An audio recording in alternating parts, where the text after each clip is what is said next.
हम नूरे हिकमत चैनल में आपका इस्तकबाल करते हैं। Stories that enlighten your soul.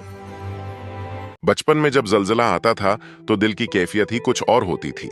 हम सब अपने अपने घरों से घबरा कर बाहर निकल आते, कोई नंगे पांव, कोई आधी नींद में, कोई बच्चों को उठाए हुए, और फिर पूरा सहन लोगों से भर जाता। हर तरफ एक ही आवाज गूंजती, अल्लाह अल्लाह अल्लाह रहम कर। वो आवाजें आज भी कानों में गूंजती हैं। वो खौफ, वो लर्जा, वो बेबसी। देहात का वो मंजर आज भी आंखों के सामने ताजा है, जब पूरा मोहल्ला एक साथ खड़ा होकर तौबा करता था। ऐसा लगता था जैसे जमीन नहीं बल्कि हमारे दिल हिल रहे हों। हम बच्चे एक दूसरे के साथ चमट जाते और कभी आसमान को देखते, कभी जमीन को, और दिल में एक ही सवाल होता, क्या क़ियामत आ गई है? कुछ बड़े लोग कुरान उठा लाते, कुछ हाथ उठाकर दुआएं मांगने लगते, और कुछ खामोश खड़े रहते, उनकी आंखों में आंसू होते। मुझे याद है, मैंने अपने कपड़े झाड़े थे और दिल में सोचा था, शायद मेरे गुनाह भी ऐसे ही झड़ जाएं। कितनी मासूम सोच थी ना।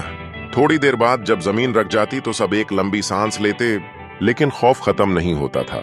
फिर बड़ों की बातें शुरू होती, कहीं जुल्म हुआ होगा, कहीं किसी का हक मारा गया होगा, इसीलिए जलजला आया है। हम बच्चे ये सुनकर और भी डर जाते।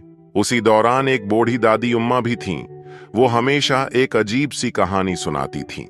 ये जमीन एक बहुत बड़े बेल के सींग पर टुकी है, और जब वो थक जाता है तो सींग बदलता है, तब जलजला आता है। हम सब बच्चे हैरान होकर एक दूसरे को देखते और फिर डर के मारे खामोश हो जाते। इस रात हम में से किसी को नींद नहीं आई। हम सब एक ही कमरे में जमा हो गए। उम्मी ने हमें अपने पास लटा लिया और बार बार कहती रही, कुछ नहीं होगा, अल्लाह हमारे साथ है। रात के सुनाटे में जब कभी चारपाई जरा सी भी हिलती तो हम फौरन उठ जाते। अम्मी, फिर जलजला आया? अम्मी मुस्कुरा कर कहते, नहीं बेटा, ये तुम्हारा वहम है, सो जाओ। लेकिन हम कहां सोते। अगले दिन पूरा गांव उसी बात से गूंज रहा था। गलियों में, खेतों में, स्कूल में, हर जगह सिर्फ एक ही मौजू, कल रात का जलजला। स्कूल में मास्टर साहब भी आए। उन्होंने हमें समझाया, जलजला जमीन के अंदर पिल्लीटों की हरकत से आता है। लेकिन हम बच्चों के लिए दादी उम्मा का बेल वाला किस्सा ज्यादा सच्चा लगता था। कुछ दिनों तक माहौल बिल्कुल बदल गया था। लोग नमाजें वक्त पर पढ़ने लगे, मस्जिद भरने लगी।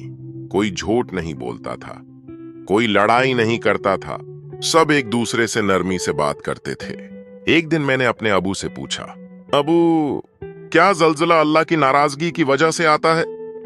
अबू कुछ देर खामोश रहे, फिर बोले, बेटा, जलजला एक कुदरती चीज है, लेकिन यह हमें याद दिलाता है कि हम कमजोर हैं और हमें हमेशा अच्छा इंसान बनना चाहिए। इनकी बात मेरे दिल में बैठ गई। वक्त गुजरता गया, हम बड़े होते गए, जलजले भी आते रहे, लेकिन वो बचपन वाला खौफ, वो मासूमियत, वो सबका एक साथ होना, वो आहिस्ता आहिस्ता कहीं खो गया। अब अगर जलजला आता है तो लोग मोबाइल उठा लेते हैं, कोई वीडियो बनाता है, कोई सोशल मीडिया पर पोस्ट करता है, लेकिन वो अल्लाह अल्लाह की आवाजें कम सुनाई देती हैं।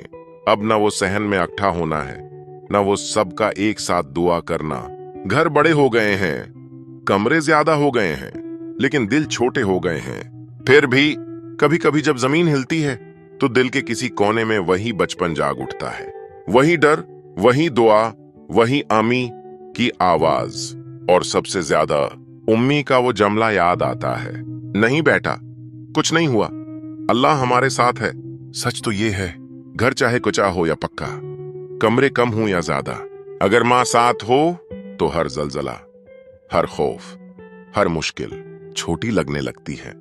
अगर आपको ये कहानी अपने बचपन की याद दिला गई हो और आपके दिल को छू गई हो तो वीडियो को एक लाइक जरूर करें। अपनी राय और अपनी यादें कमेंट में जरूर शेयर करें। आपकी कौन सी जलजले की याद आज भी आपको याद है? और ऐसे ही दिल को छू लेने वाली कहानियों के लिए हमारे चैनल को सब्सक्राइब करना ना भूलें। शायद अगली कहानी आपकी अपनी कहानी हो।